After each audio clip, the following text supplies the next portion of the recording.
duela a quien le duela, le pese a quien le pese, ya estamos transmitiendo en vivo y en directo desde esta trinchera independiente, libre como el viento. Yo soy Vicente Serrano y como siempre le pido que no permita que le den más de lo mismo. Estamos transmitiendo en vivo y en directo desde esta esquinita de la bodega de Productos El Gallito, orgullosamente en los barrios de Chicago, Illinois, en Estados Unidos, para el mundo. Desde aquí lo saludo a usted y le mando mi agradecimiento eterno al gallo mayor, a don Adolfo Vega, que nos permite conectarnos con ustedes para informarle. Como los chayoteros no se atreven, no les interesa o no les conviene porque no van a morder la mano que les da de tragar. Y mire que los chayoteros andan, pero que híjole, continúa el tal Ricardo Alemán. Estos personajes que la verdad, bueno, ya ni para qué a veces mencionarlos, pero ya voy a estar platicando de la labor que están haciendo los chayoteros para polarizar a México con la elección de Andrés Manuel López Obrador. Así que al pendiente, hay mucha información para ustedes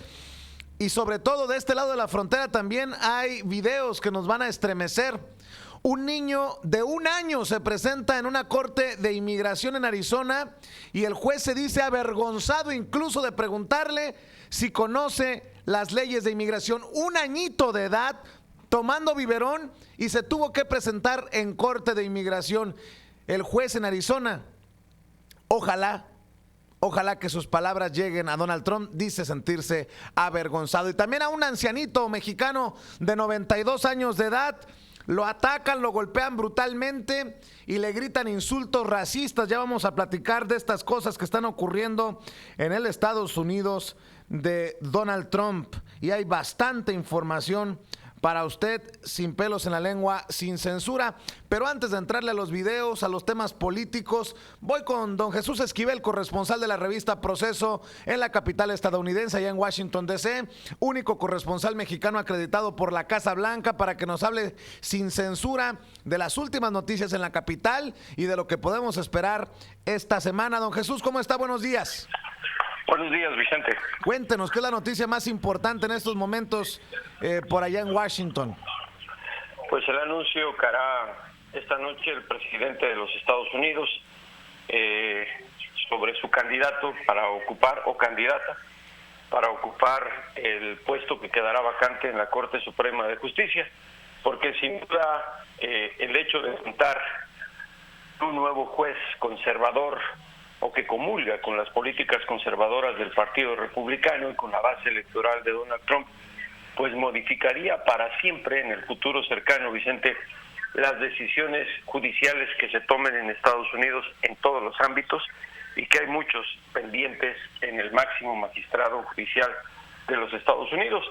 Y la Casa Blanca pues ha tratado de mantener en bastante sigilo el nombre de quien pudiera ser el nuevo magistrado, ya que Trump se dice está pues tomando nota de los 4 últimos a quienes ha entrevistado, aunque se menciona demasiado el nombre de Thomas Hardiman como el posible reemplazo del juez Kennedy, que se va a retirar, Vicente.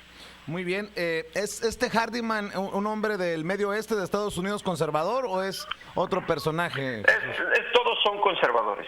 A los 4 que está considerando, de acuerdo a lo que poco se ha filtrado de la Casa Blanca, todos son conservadores, Vicente, y es que sería lo contrario si el mandatario estadounidense no los eligiera con ese tipo de pensamiento. Recuerda que se enfrentarán a un Senado dividido, en donde los demócratas pues pueden atrasar el proceso y mantenerlo en el limbo, pero todo indica, Vicente, que está eligiendo a un juez con una carrera impecable, que puede ser confirmado tanto por demócratas como por los republicanos, pero todos son conservadores, no puede ser otra cosa. No te olvides que Trump llegó a la Casa Blanca precisamente por manejar una política muy conservadora. Así es. Jesús, otro de los temas, el tema de inmigración, el gobierno de Donald Trump pidió una extensión para reunir a los niños separados de sus padres. se le ha negado esta extensión al gobierno estadounidense. ¿Qué es lo último en esto? Sabemos que las autoridades ya entregaron la lista de los niños separados de sus padres, pero ¿se ha conseguido la reunificación de estas familias? ¿Qué es lo que sabes? No, o sea, por eso está solicitando una nueva prórroga el gobierno federal, y además la lista de nombres que ha entregado el Departamento de Seguridad Interior no incluye a todos los que fueron separados de sus padres o de los adultos con quienes llegaron a la frontera sur de los Estados Unidos. No está definido si le van a dar o no la prórroga, Vicente.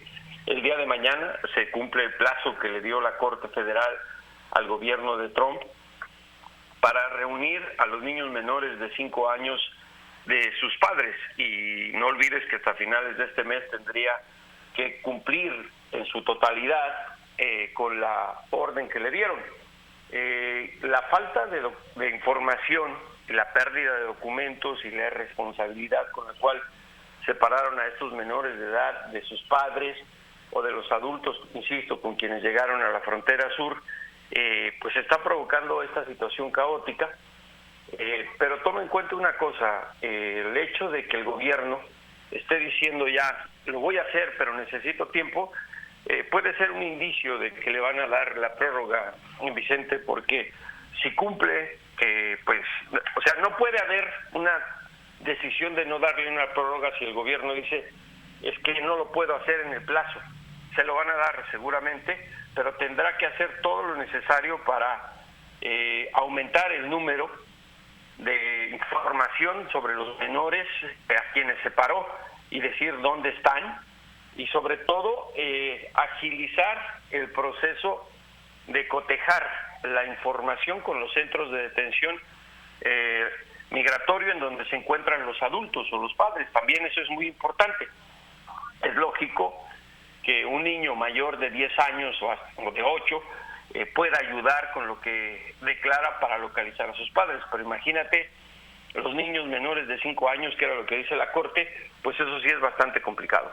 Se habla en Washington, en los círculos políticos, entre ustedes los corresponsales, Jesús, de estos casos como el que se da en Arizona, que es verdaderamente dramático, de un niño de 1 año con biberón, en calcetitas, llorando, que se presenta ante un juez en una corte de inmigración. Si los niños enjaulados indignaron, esto debería también de indignar, Jesús. Es indignante, pero no se habla en Washington. Es indignante. No olvides una cosa, Vicente, estás ante un país racista, un país que aboga por políticas migratorias de mano dura. Los procesos legales en Estados Unidos pueden pues manejarse desde muchas maneras y ser analizados desde muchos ámbitos y puntos de vista. La ley es la ley. Es lógico que lo que se hace es indignante, pero es consecuencia de una tolerancia cero en política migratoria que ha instrumentado el presidente de los Estados Unidos y que tiene un amplio respaldo en la sociedad, nos guste o no nos guste, a quienes pues criticamos ese tipo de políticas o las ponemos en tela de juicio. Muy bien. No olvides, Vicente, que este es Estados Unidos, no es un país de la gente que llega, y como tal los electores responden a sus intereses. Puede sonar, insisto, inhumano, cruel, y tú lo sabes muy bien, hay gente que le gusta ese tipo de cosas. Desafortunadamente. Y para cerrar, Jesús, ¿qué se dice del anuncio de que Andrés Manuel López Obrador invitaría a Donald Trump a su ceremonia de investidura en Washington? ¿Cómo fue recibido este anuncio? ¿Te refieres recibido por quién? Por las personas que hablan de política, por las personas que están revisando los temas. No, ni lo han tocado. No ha habido nada ni en el Congreso Federal de los Estados Unidos, ni a nivel, o sea, lo importante aquí es pues ver cómo se teje la nueva relación. Va a ir el 13 de julio Pompeo a la Ciudad de México para reunirse con López Obrador, y seguramente ahí es donde pues se van a conocer algunas cosas de lo que se puede venir. Creo que incluso se puede dar la posibilidad de que se reúna Andrés Manuel como presidente electo con Trump antes del 1 de diciembre, como es una especie de tradición en la relación bilateral. Y aquí es donde creo que Trump no va a desaprovechar ese tipo de oportunidades. No necesariamente porque esté bien o esté mal, sino porque Trump lo que quiere demostrar a su sector electoral, y no pierdas de vista el tema electoral cada vez que hables de Trump, porque él solo está pensando en eso. Es decirle, vean, el otro gobierno ya se fue, con este va a iniciar una nueva relación, vamos a ver qué hace con nosotros en materia migratoria y en materia comercial. Ha sido bastante tramposo el mensaje que ha dado Trump respecto al caso de López Obrador. Al hacer una narración de la conversación telefónica que sostuvieron, dijo que hablaron de comercio y que platicaron de un acuerdo bilateral, dando a entender, con él sí me voy a entender respecto al Tratado de Libre Comercio de América del Norte, que lo debemos anular. Y no es que le esté apostando al vacío, creo que está empezando a enviar señales, y porque ya le preocupa la guerra comercial a Donald Trump. Creo que en México, y aunque parezca extraño, la preocupación es de política interna, no de relación con Estados Unidos, y eso me parece muy bien. Y para cerrar tu opinión, Jesús, si me permites preguntarla sobre el anuncio de Marcelo Ebrard como secretario de Relaciones Exteriores. Pues es un tipo pragmático, que tiene experiencia en política exterior, no como embajador, no como diplomático, pero es un hombre que además ha estudiado política exterior, que tiene un carácter diferente y que además creo que ha sido pues receptivo en su caso cuando fue jefe del gobierno de la Ciudad de México de las demandas de la sociedad. Pero vamos a ver qué ocurre.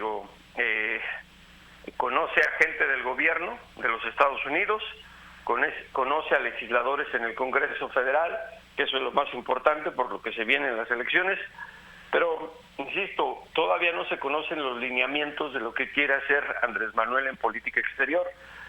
Por lo pronto, me parece bien lo que hizo, aunque sé que no es bien recibido, pero al enemigo hay que mantenerlo siempre cerca y hay que ser pragmáticos, no de confrontación. Recordarás cuando se desesperaba la gente y que por qué no le respondía a Peña Nieto, a Trump, cuando pues nos acusaba a los mexicanos de hacer muchas cosas.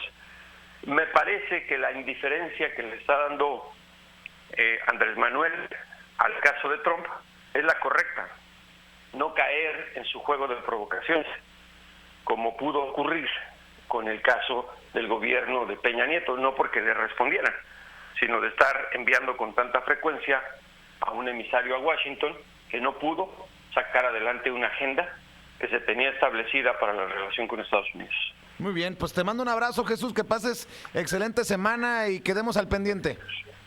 Igualmente, Vicente, buenos días. Sale Jesús Esquivel, corresponsal de la revista Proceso en Washington, único corresponsal mexicano acreditado por la Casa Blanca, hablando con nosotros sin censura de los temas más